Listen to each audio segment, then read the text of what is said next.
Ô Carla, e ele deixa muito claro isso, né, pro eleitor e também fala, voto de protesto, e aí deixa claro que seria um voto de protesto mesmo, de alguém que se apresenta de uma maneira diferente, quer dizer, ele não quer colocar um plano de propostas concretas, diz que vai ver quando assumir, porque os políticos tradicionais apresentam propostas e não cumprem, e aí ao invés dele apresentar um plano que é factível, ele prefere não apresentar um plano concreto e só decidir quando tomar posse, caso eleito. É uma estratégia diferente, mas parece que tem aderência. Muita gente, não só a parcela menos informada, mas muita gente da alta sociedade, que teve acesso à educação formal, parece estar comprando o discurso também do Pablo Marçal e assinando esse cheque em branco para ele, né? Boa tarde para você. Boa tarde, Diego. Boa tarde, Sakamoto. Boa tarde a todos. Diego, é curioso, né, que a gente vê esse discurso meio paradoxal das pessoas quando elas se candidatam já dizendo que elas não acreditam na política ou que elas são diferentes da política, né? Já começa aí um pouco dessa incoerência. A gente já viu esse filme de Outsiders, Não Sou Político. Enfim, a gente tem em São Paulo, para não ir num passado muito longe, a gente tem o exemplo do João Dória, né, que da prefeitura pulou, foi para o governo e agora voltou a ser empresário e desistiu dessa até o momento, pelo menos, existiu. Mas antes disso, dizimou um partido como o PSDB, né, com rusgas, brigas e outras coisas mais, e deixou aí a sua marca política acabando com um partido que tinha um papel importante na social-democracia brasileira, digamos assim, né?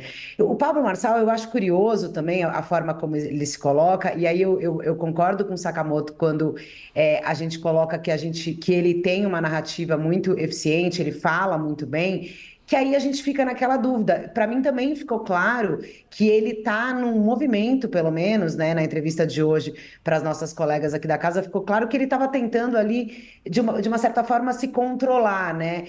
Durante o Roda Viva de segunda-feira, ele foi questionado sobre essa lacração dos cortes para as redes sociais. Ele trabalha muito bem essa questão das redes sociais e dos cortes, mas hoje parece que ele estava, digamos assim, com um tom a menos, talvez para olhar já para um outro eleitorado que pode ter uma resistência, porque também a gente trouxe aqui a informação, a campanha do Boulos, depois do debate da Gazeta, por exemplo, fez ali um track, uma pesquisa interna, avaliando que o desempenho do Marçal no debate foi tido por uma boa parte de eleitores como lacrador, agressivo, e que não estava mais que não pegava muito bem, né? Então, assim, talvez ele esteja agora que ele está, porque ele fala que ele chegou na campanha sem equipe e sem marqueteiro, né? Sem dinheiro, enfim, ele está tentando ajustar para mostrar um pouco esse suposto autocontrole que ele também gosta de dizer que ele tira dos adversários quando ele trabalha com psicológico, com provocações, né? Enfim, ele fica realmente nessas participações de debate. Eu acho que isso de fato foi um movimento novo que a gente viu na política, né? Um candidato que se comportava como alguém que não conseguia respeitar as regras, que tinha um propósito claro de tentar desestabilizar os adversários e falar em proposta.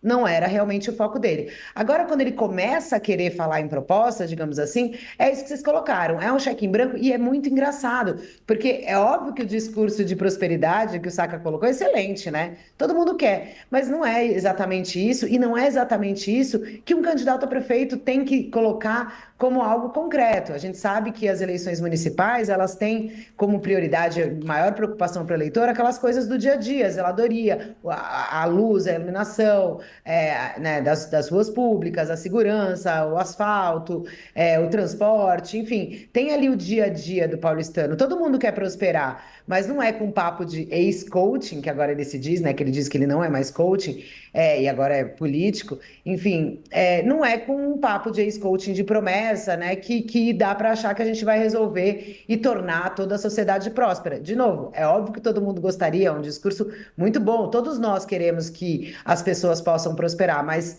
é isso, não adianta. E aí fica claro quando a gente questiona e quando a gente contrapõe, e as nossas colegas fizeram isso muito bem, que ele mostra que o pouco que ele tem desenhado de propostas são coisas que, se de fato conseguissem ser tiradas do papel, nem seriam possíveis, né? Não seriam possíveis para o mandato dele, não seriam possíveis do ponto de vista macro ali. Então, assim, eu acho que a gente tem uma oportunidade. É engraçado porque a gente às vezes, né, apanha, olha aí, a imprensa contra. Não, nós somos democráticos, tanto é que ele teve o seu espaço devido aqui hoje no UOL, podendo falar livremente. A gente quer ouvir, claro, todos os candidatos, que, principalmente da maior cidade, uma das cidades mais importantes do país, mas é um desafio a gente conseguir trazer talvez para o mundo real, né? Para a gente entender se o que de fato ele fala, ele pode cumprir. E ao que parece, pelo menos até agora, depois que ele saiu dessa onda lacrador, saiu não, né?